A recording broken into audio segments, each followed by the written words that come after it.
Welcome back. Well, the Moses Mabhida Stadium was painted yellow, green and black this past weekend as supporters of the ANC landed in Durban for the launch of the ruling party's manifesto.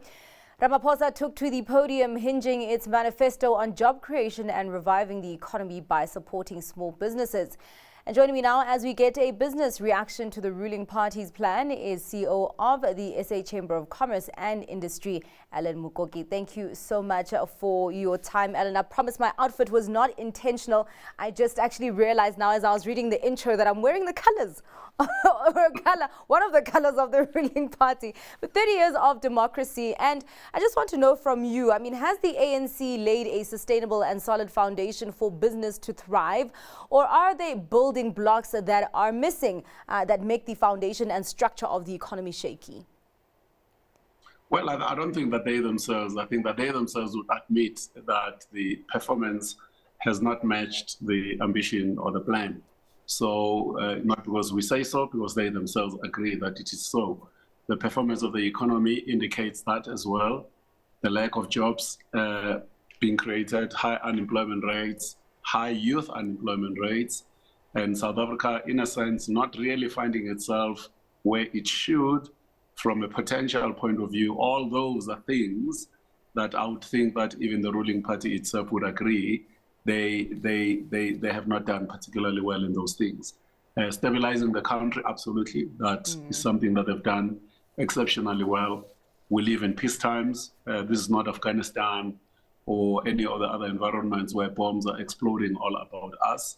And we should also be happy as South Africans that we are where we are, notwithstanding all our problems, that this is a democracy that is very full of vitality. Political parties can stand up there and say things against and about each other. And there is no political violence that is manifesting itself purely from contestation in itself. So those are all very good things and good indicators in terms of the stability of a nascent democracy that is maturing all the time. But the performance from the economic indicators of getting people out of social grants and into jobs is something that remains elusive at this particular point in time, absolutely. Yeah, and it's a really interesting point there that you make, that the performance has not matched the ambition. Of course, we know that manifestos are all about ambition. So looking at the priorities that the ANC has outlined in the manifesto, did it go far enough in committing to the crux of what the economy needs? And does it give an understanding of the trouble that the South African economy is under right now?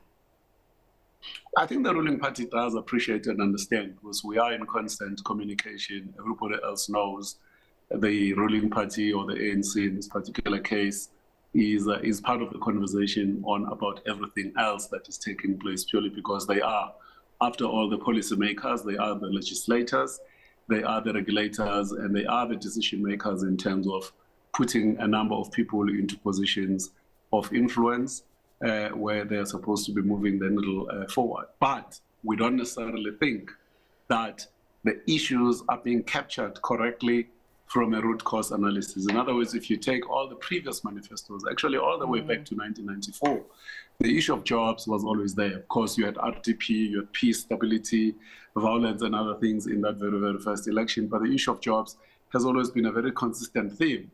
The issue of growing the economy in a way that is inclusive has always been a consistent theme. We have not done particularly well there. And I think that root cause analysis of why that is something that does need to be resolved. It's a lot more easier for South Africans, of course, to always look for easy explanations without doing the deep, rigorous, and vigorous intellectual work to get to the bottom of the problem. For instance, if you ask anyone walking around, including us in business, as a matter of fact, what is the problem? Everybody is going to tell you corruption is the problem. However, here's the thing. The one institution in the world that has the level of credibility to measure corruption anywhere else, they do this report called the Corruption Perception Index every year. You will find that if you take South Africa, you put us in our BRICS group at least, where there's India and China, you find that India and China are far worse corrupt from a perception point of view compared to South Africa. Yet they're performing 5-7% economic growth year on year. The Indians are saying very clearly by 2047, India will be a developed economy from where they are. They've got a very clear plan of how they're actually going to do that.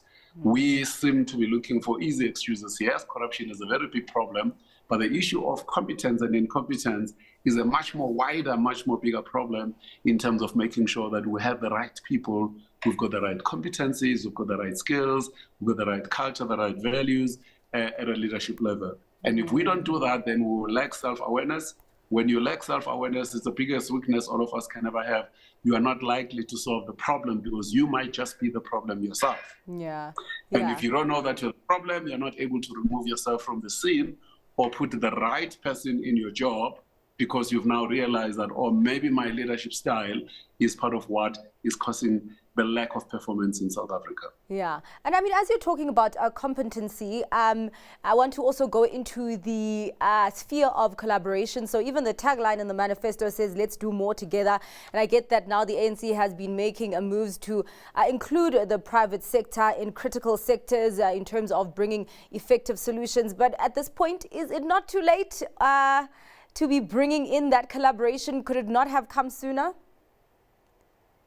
Well, I don't think that we would be unfair to say to the ruling party that there has not been any collaboration. It may not have been at the level where it would have been optimal, but I think that the private sector has been involved. Yeah. As you know, in South Africa, in terms of the Network Act or the Constitution of the Republic, the ruling party is compelled to consult social partners like ourselves, big business, big labor, on any policy, legislation, regulatory framework that we want to put together. So I think that that level of consultation has happened. It's also a mistake, of course, from us as business to always assume incorrectly that there is an asymmetry of skills, and in that asymmetry of skills, the competences and the skills exist more in the private sector than they do in the public sector. That may be correct to some extent, but there are also huge gaps in the private sector itself where we operate as business in terms of the leadership cohort that is required to deal with the complexities of the environment in which we find ourselves in South Africa today. I'll give you an example. Many of our own business leaders still see the issue of transformation as a grudge buy. You know, people don't wash a rented car, as it is said. It belongs to Avis or whoever. You're not going to wash it unless it's so dated. You don't want to be seen driving in it. And I think that we as business have not captured the moment in terms of the dividend that transformation would give us. When we bring skills, competencies, we raise the level of skills and competencies in previously disadvantaged individuals. We get all these women into employment opportunities and business opportunities. It can only bode well for our own businesses. We can grow the economy more aggressively. And organizations like the World Economic Forum, for instance, they put together something called the 12 pillars that make a company competitive.